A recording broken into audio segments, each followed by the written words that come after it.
నెల్లూరు జిల్లా వాకాడు మండల పరిషత్ కార్యాలయం వద్ద గురువారం 78వ స్వాతంత్ర దినోత్సవ వేడుకలను ఘనంగా నిర్వహించారు.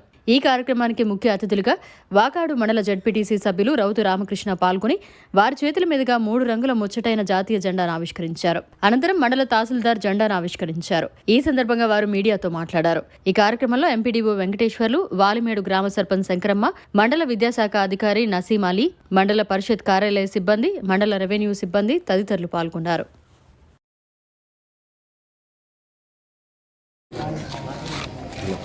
భరతమాత విముక్తి కోసం బానిసత్వం మొదటి అడుగు వేస్తే భగత్ సింగ్ కావచ్చు, లాలా లజపతి రాయ్ కావచ్చు, సుభాష్ చంద్రబోస్ కావచ్చు, ఝాన్సీ లక్ష్మీబాయి కావచ్చు, వాళ్ళ వీరత్వాన్ని ధీరత్వాన్ని ప్రదర్శిస్తే, రవీంద్రనాథ్ దేశభక్తిని అక్షర రూపంలో చూపిస్తే, మహనీయుడు మహానుభావుడు అంబేద్కర్ గారు రాజ్యాంగం రూపంలో దిక్సూచి అయినారు.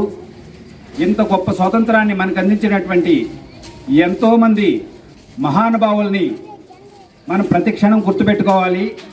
ఖచ్చితంగా స్వాతంత్ర దినోత్సవం రోజు వాళ్ళని స్మరించుకుంటూ నరనరాల్లో వాళ్ళ పోరాట పటిమని నింపుకొని వాళ్ళు ఆ రోజుల్లోనే సహాయ నిరాకరణ కావచ్చు, క్విట్ ఇండియా ఉద్యమం కావచ్చు, విదేశీ వస్తు బహిష్కరణ కావచ్చు, ఎన్నో ఉద్యమాలు చేసి మనకు స్వేచ్ఛా వాయువులను ప్రసాదించారు.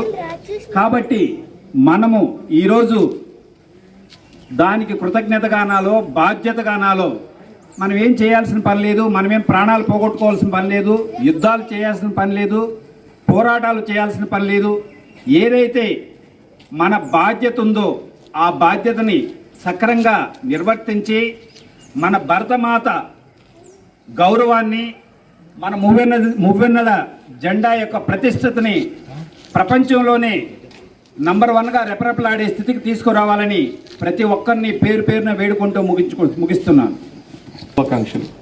మరి మన దేశంలో జాతి మత కుల భేదాలు లేకుండా జరుపుకునేటువంటి ముఖ్యమైనటువంటి పండుగ మన స్వతంత్ర దినోత్సవం.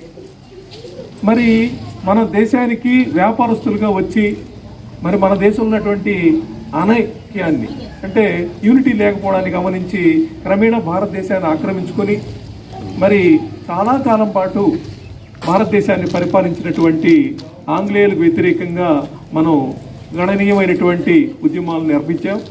మరి ఆ త్యాగదనులందరికీ కూడా ప్రత్యేకంగా ప్రతి ఒక్కరికి నీరాజనాలు తెలుపుకోవాలి. ఎందుకంటే మనం ఈనాడు జడ్పీటీసీ గారికి, మేడం గారికి అందరికీ శుభాశీస్సులు, అందరికీ 78వ శుభాకాంక్షలు. మరి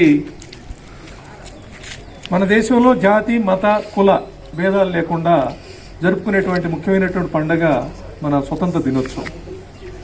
మరి మన దేశంలో ఉన్నటువంటి అనైక్యాన్ని అంటే యూనిటీ లేకపోవడాన్ని గమనించి క్రమేణా భారతదేశాన్ని ఆక్రమించుకొని మరి చాలా కాలం పాటు పాలించినటువంటి ఆంగ్లేయులకు వ్యతిరేకంగా మనం గణనీయమైనటువంటి ఉద్యమాలను నిర్వహించాం. మరి ఆ త్యాగదనులందరికీ కూడా ప్రత్యేకంగా ప్రతి ఒక్కరికి నీరాజనాలు తెలుపుకోవాలి. ఎందుకంటే మనం 1947 ఆగస్టు 15వ తేదీ మనకి స్వాతంత్రం అనేది బ్రిటిష్ వారి అంటే ఇంతకు ముందు కూడా 1600 సంవత్సరాల వరకు స్వతంత్ర భారతదేశంలో మనమే స్వతంత్రంగా పాలించుకుంటా ఉంటాం. అయితే స్పైసెస్ అంటే సుగంధ ద్రవ్యాల కోసం బ్రిటిష్ వాళ్ళు అంటే యూరోపియన్స్ అక్కడ చల్లని ప్రదేశం కాబట్టి వాళ్ళు ఎక్కువగా ఈ సుగంధ ద్రవ్యాలని ఎక్కువగా కాస్ట్లీగా ఉంటాయి పండం. మన కేరళ ఇటువంటి ప్రదేశంలో ఈ బాగా స్పైసెస్ పండం.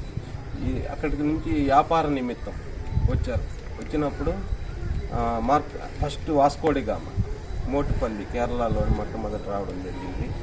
అక్కడ నుంచి వాళ్ళు సుగంధ ద్రవ్యాలు తీసుకొని పోయి అక్కడ అమ్ముకుంటే వాళ్ళకి 12 రెట్లు వాళ్ళకి ఆదాయం వచ్చింది.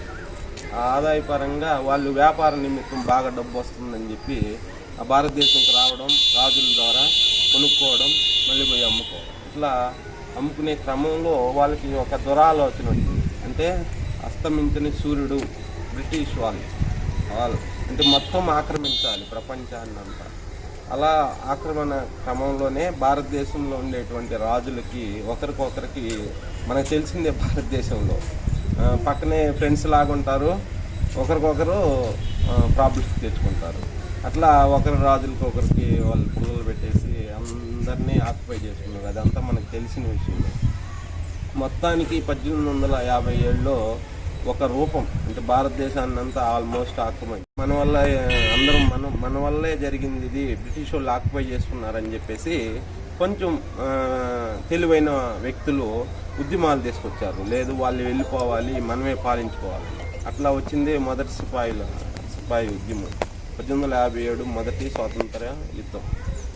అక్కడి నుంచి మన బిఆర్ఓ గారు చెప్పినట్టు మనకు తెలిసిందే, స్వాతంత్రోద్యమం వరకు ఎన్నో పోరాటాలు చేసి వాళ్ళని మనం ఇక్కడి నుంచి వెళ్ళగొట్టడానికి చాలా ప్రయత్నాలు జరిగినాయి. అయితే ఇక్కడ జరిగింది ఏంటంటే అహింసతోనే మనం వాళ్ళని, హింస ఉండకూడదు, అహింస ద్వారానే మనం వాళ్ళని ఇక్కడ నుంచి వెళ్ళగొట్టాం.